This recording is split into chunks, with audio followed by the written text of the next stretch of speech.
Welcome to Jibber Jabber. In every single episode, we will explore a new book together. I can't wait, can you?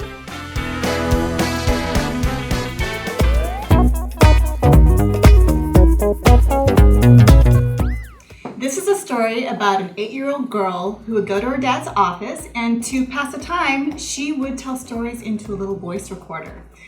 And it's really cool because her dad then took those stories and what did he do?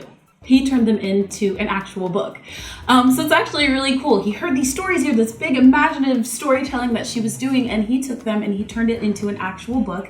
And she also drew out little sketches to go along with her stories. He then presented that to another artist who did them professionally. So he pretty much elevated the pictures that she had already drawn, the ideas to her words. And it is so cool. So this book is called Little Curly, and it was written by an 8-year-old named Zoe for kids. Hope you enjoy her huge world.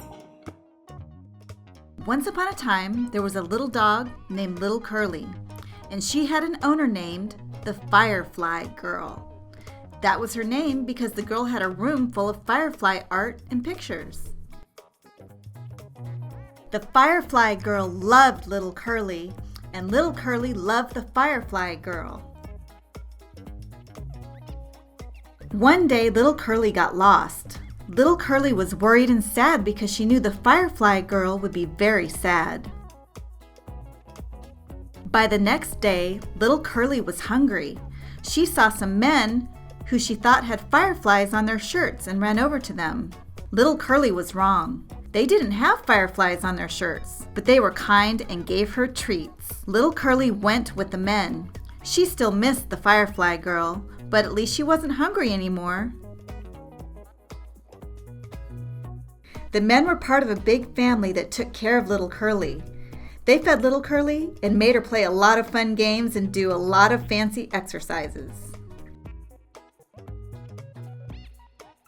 Little Curly was enjoying her new home, and then one day something amazing happened. At first, Little Curly didn't notice anything, but when she looked out her window, she realized she had been sent into space. Little Curly loved space. It was so beautiful.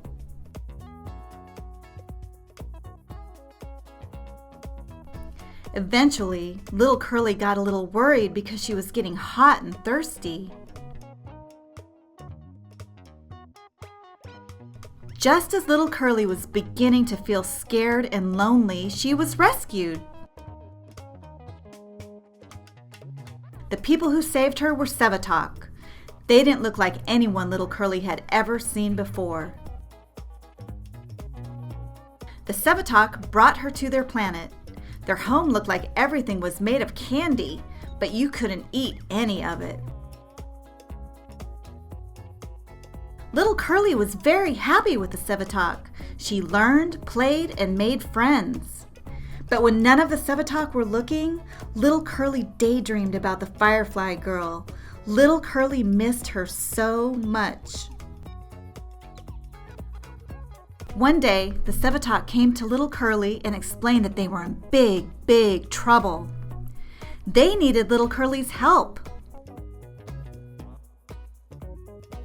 The Sevatok wouldn't tell Little Curly what the problem was, but they showed her the one thing that could help them, the Zalani Stone.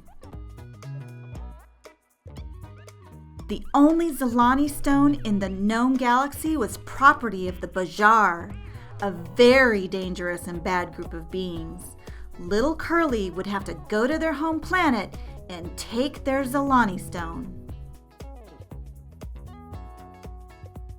On Little Curly's way to the Zalani Stone, the Bajar captured Little Curly and locked her in a cage with their other prisoners, the purple cows.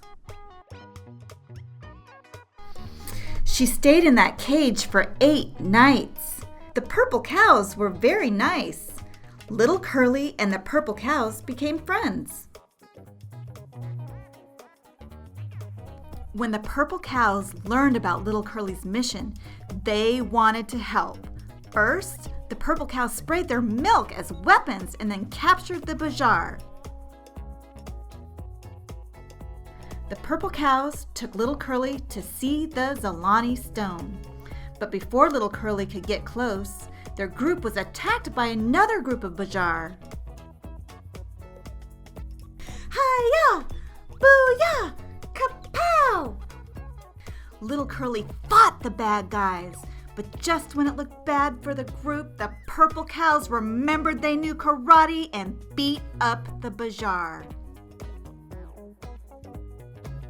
The Zalani stone was packed in a little place. Laser beams were making sure that no one could break in and get the stone. Little Curly remembered the game she played with the men who had found her and jumped through the laser hoop to grab the Zalani stone. But just as she grabbed it, the alarm went off. The rest of the Bajar woke from the alarm and found little Curly with the stone. She had nowhere to go and was surrounded by an army of angry Bajar.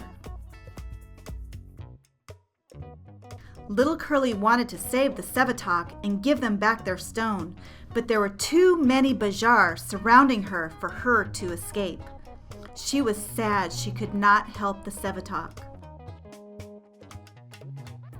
Little Curly didn't know what to do, so she whispered to herself, "Oh, I wish I was back home." And right in front of the Bajar's eyes, she disappeared. When little Curly woke up, she was in the Firefly Girl's room. The Firefly Girl was so happy to see little Curly again. Turns out the Sevatok did have a big problem they needed help with. The problem was that they knew little Curly would never really be happy until she was back with the Firefly Girl. The only way they could think of to get little Curly back was by using the Zalani stone, otherwise known as the Wishing Stone. The stone's power was to give its owner the one wish they wanted the most.